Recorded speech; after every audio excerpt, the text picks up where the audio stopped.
The village of Rai-Oleksandrivka near the Bakhmut sector is only 12 kilometers from the front line and about 15 kilometers from the temporarily uncontrolled Soledar. Russian artillery shelling scares few people here, but the worst thing is that they continue to take the lives of civilians.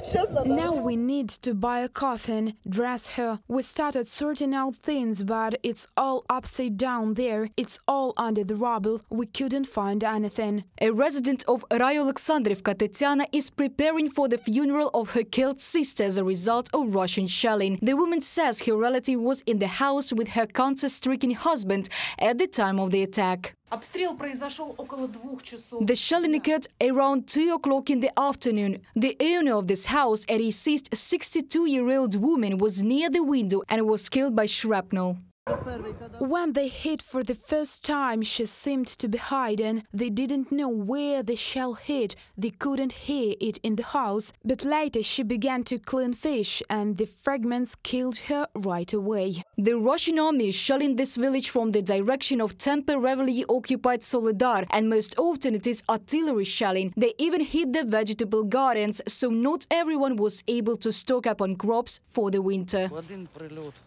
One shell hit and there were no potatoes. The second shell hit there and there is now nothing too. I didn't want to go out to the garden. The plantains were all cut down. You cannot go there anymore. You cannot drive, and it's scary anyway.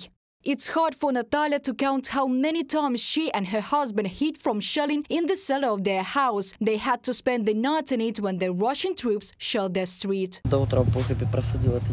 We sat in the cellar until the morning, and in the morning we came out and looked around. Well, a man is a man, but I immediately bursted into tears. Our neighbor came out and said, "Natasha, the main thing is that everyone is alive." Well, thank God, everyone is alive. I'm visiting the hospital now. I'm getting injections again. Just yesterday there was a strike. I'm all shaken. We're scared. Locals say that although they're accustomed to such frontline life, they feel fear every time there is Russian shelling. Pavlo has been working as a shepherd for more than 5 years. He says shells often fly over the pasture. I'm standing and seeing it flying over me. It flies over there, from there. How do animals behave at this moment? Are they running away? They're hiding. Local residents do not return to Rai-Oleksandrivka, where the situation changes every day. There are fewer and fewer people in the village. Shops open here, but there are not many customers. Out of the 800 people who lived here before the start of the Russian full-scale war, about 200 remained. Reported by Diana Kolesnik, Alena Gramova, UATV News.